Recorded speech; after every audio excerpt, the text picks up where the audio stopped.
Donnie, he's been with me ever since I was really, really young, and worked with me in music. He came with me everywhere, no matter where it was. He came with me to the Ellen show, and he came and he was here, and I've done many shows here, and this is the very first show that I've done here without Donnie being here.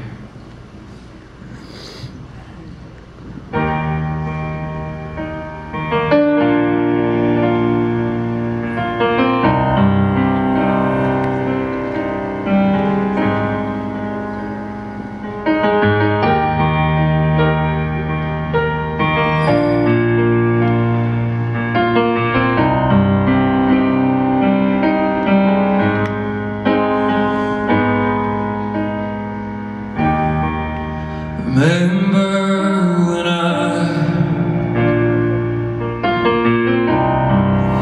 was only 9, you could see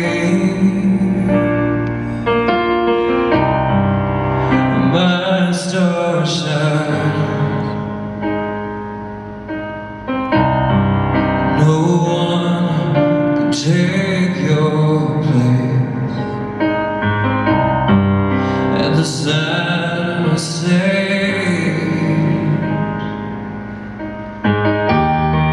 I keep you locked inside, so when the lights come on, you're right there by my side.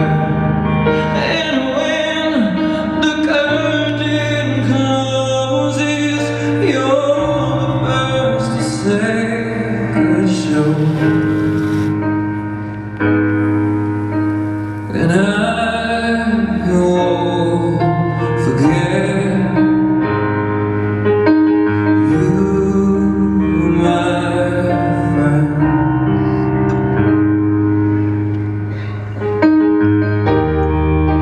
I want you to know that everything I am and everywhere I've gone is because of you. You, my friend, it's because of you. Don't end.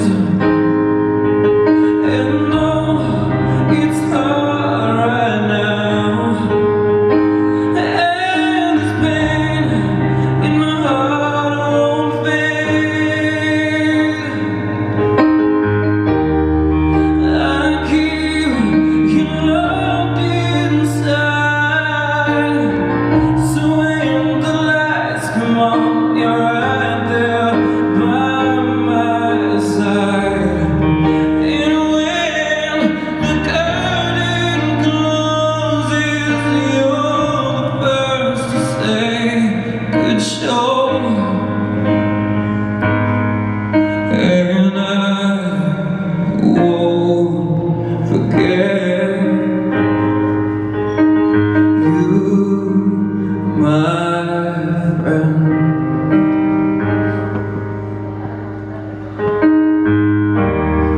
One day we'll meet again,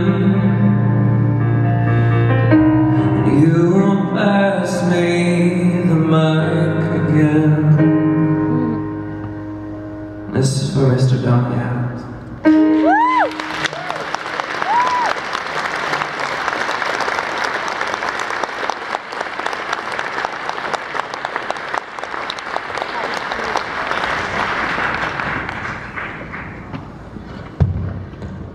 Linda, would you like to come up and speak now?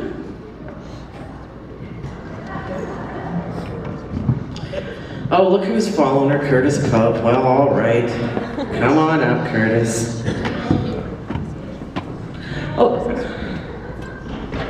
moonshine or tissue?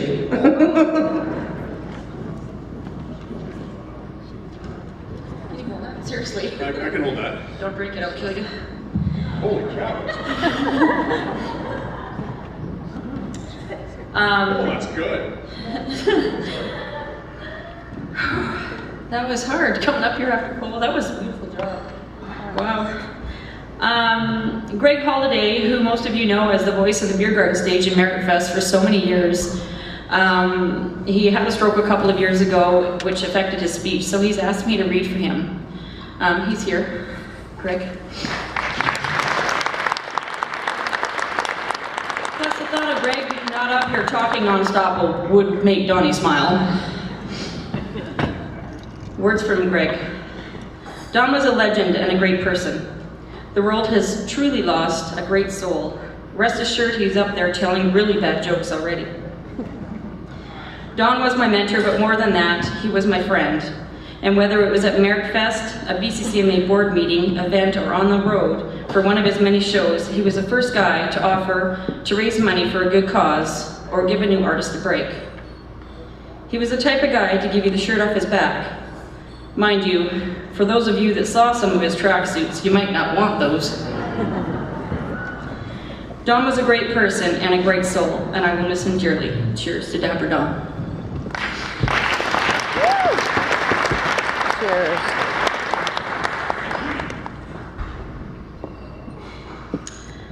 I want to start off by saying that I really want to thank Charlie.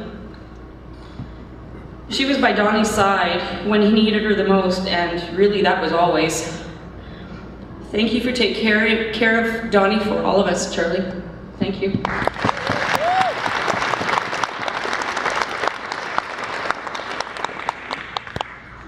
And I'm really gonna try to get through this without crying, because he's up there just yelling at me, get this shit done, baby.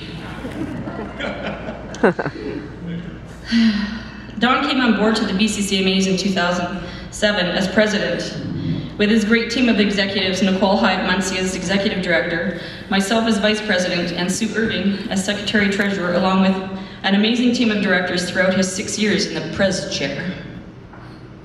His main focus was to nourish and cultivate our youth, as they are the future of country music.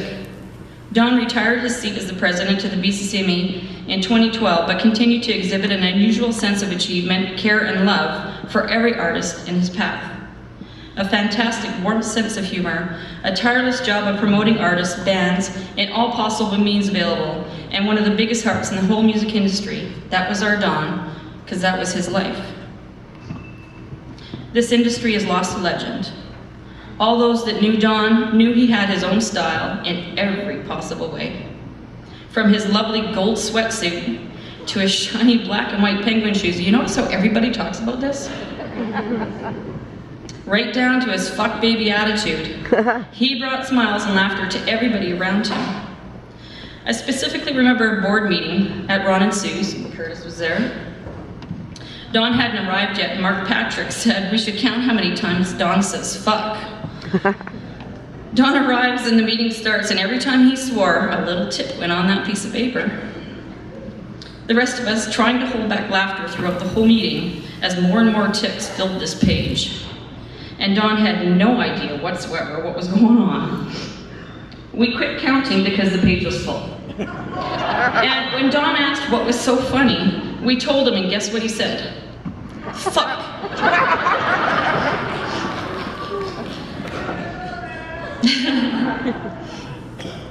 Donnie always took care of me in the BCCMA, right down to the last few days before he left us. He called me up and said, Linda, baby, is there anything I can do for you before the award show? He was always watching out. I recall Don's response every time I talked to him in the last few days. I always asked him how he was, and his reply was, the worms aren't eating me yet, baby. Don brought so much to this community, this crazy music industry we call family, and it is a family. I learned a lot from him, and he made my life a better place, and I really miss him. I miss him hearing, saying, Linda, baby, I need you to do something for me. I miss getting his really sick work jokes, and you know what those were. You know he's up there with Diana and Todd and Jack. He's making one hell of a new festival up there waiting for us. Don's passing really hit me hard. Not only did I lose a great friend in Don, but I'd also been dealing with trying to find a kidney for one of my friends, as she too has kidney disease. Please consider becoming an organ donor, because we need more living donors. We couldn't save Don, but we could save someone else's life. One of Don's favorite quotes was, "If you don't challenge yourself to be better, you never will. And don't worry if you've made a few enemies along the way, it just means you did something right." Rest in peace, Don. Love you like homo.